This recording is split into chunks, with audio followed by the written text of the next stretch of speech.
Hello everyone, today we're going to be going over an example problem that pertains to two modes of heat transfer, which are conduction and convection. In this particular problem, we have a plane wall in which the inner surface temperature of our wall is at 308 Kelvin, and on the outer portions of our wall, we have water flowing by it, in which the fluid temperature of our water is 297 Kelvin.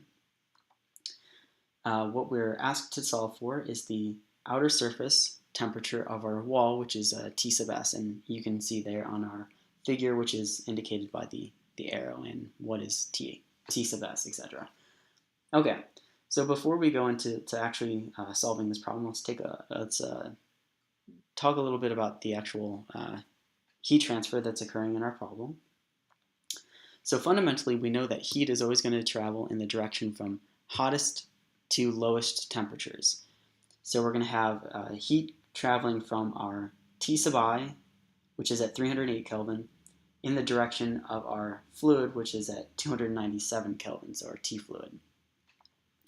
And you can actually already go ahead and see the direction of our heat transfer by means of the arrows for Q conduction and Q convection.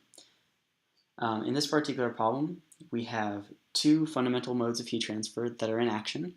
We have conduction, which remember is thermal energy transfer by means of molecular interactions, and this occurs in stationary fluids and solids. And since we have a solid wall, we have heat transfer rate through that solid wall by means of conduction. And we also have convection, which is as a result of which is thermal energy transfer by not only molecular interactions but also bulk fluid motion, which we have with our moving fluid going by our surface. So we also have Q convection.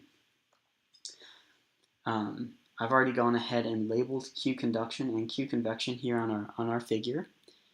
And in order to be able to solve this problem appropriately and take into account both fundamental modes of heat transfer, we have to select our control volume such that we have both modes of heat transfer being taken into account when we do something like an energy balance. So the red dashed line indicates the control volume that I've selected. And the reason why I've selected this is so that we have both Q conduction and Q convection being taken into account into our control volume. And this will make our problem very easy to solve, especially when applying the conservation of energy, and it will essentially allow us to find the temperature of our surface with all of the known things that we have in our problem. Okay, so with that being the case, let's go ahead and begin solving our problem. Okay, so first let's go ahead and write our conservation of energy. So we have dE dt of our system is equal to the sum of our heat transfer rates.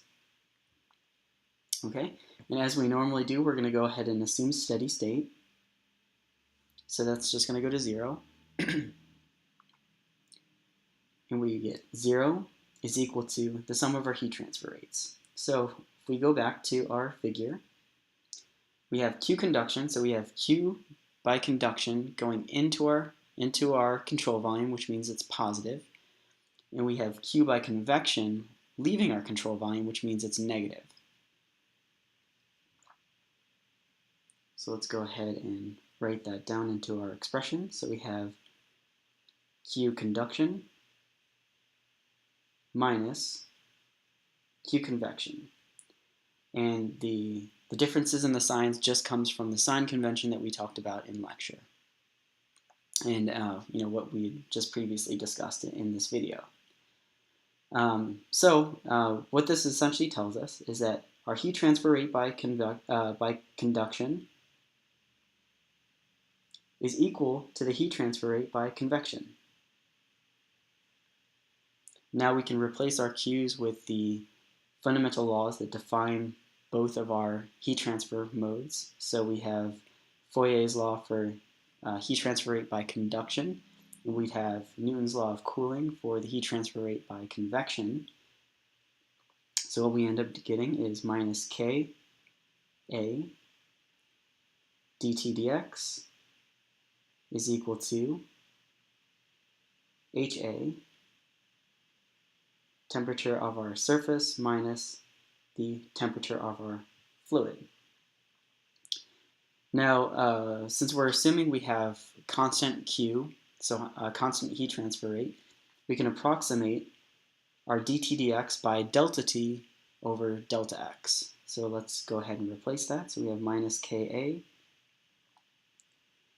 delta T delta X, which is equal to HA T sub S minus T sub F, so the temperature of our surface and our fluid. Okay, so let's take a second and talk about the areas. Now for conduction, our area here is the cross-sectional area that is perpendicular to our heat flux, which is going to be the area of our wall that our Q conduction is going into. So in other words, since we're looking at a side view here,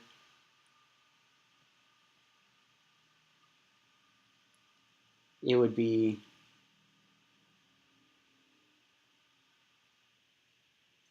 and we're looking at it from this angle.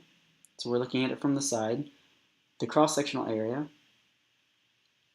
would be essentially here. It'd be our width, and we'll call this height. Not a very great figure, but it'll have to do. So the cross-sectional area for Q conduction would be width times area in this particular case. Now for Q by conduction, or Q by convection, our area is the surface area that is perpendicular to the heat flux by means of convection. So in other words, you can think of it as the surface area that's in contact with the moving fluid, which in this case is going to have the exact same area. So we're having water moving by the exact same area. So with that being the case, both of these areas would end up canceling out. Okay? Now we can go ahead and further expand. So we get minus K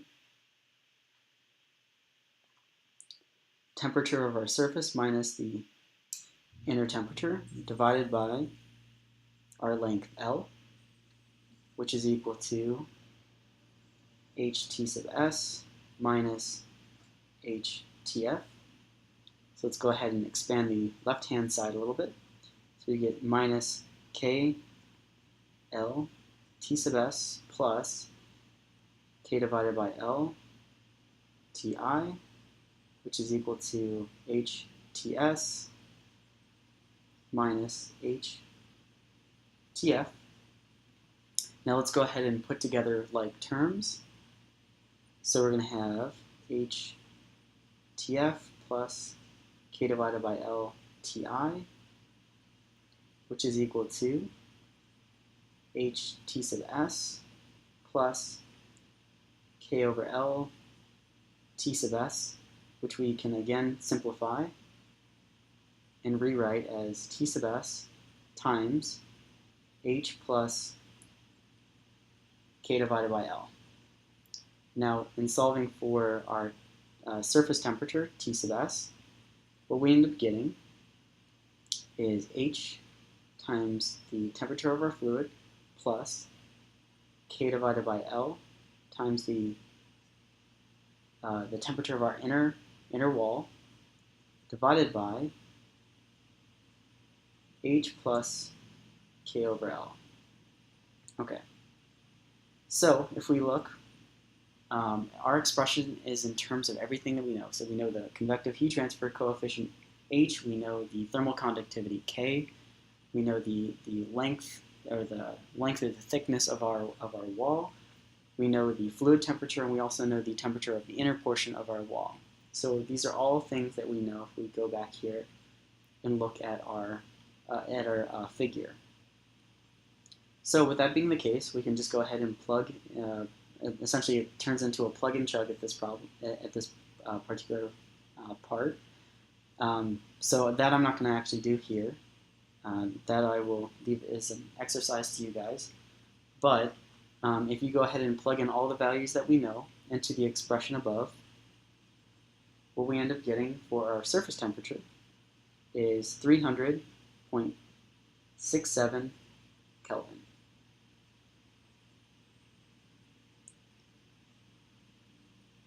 And that is the final answer to our problem right here. So not too bad, really not too bad of a problem. What it comes down to is just control volume selection, being able to separate the different fundamental modes of heat transfer, so Q conduction, Q convection for this particular problem. And that's pretty much it, and applying the conservation of energy. So not too bad, not too bad. If you guys have any questions or anything like that regarding any of the assumptions or any of the steps in the problem, feel free to leave a comment below and I will answer them as quickly as I can. Again, I hope this was a helpful video, and I will see you guys next time.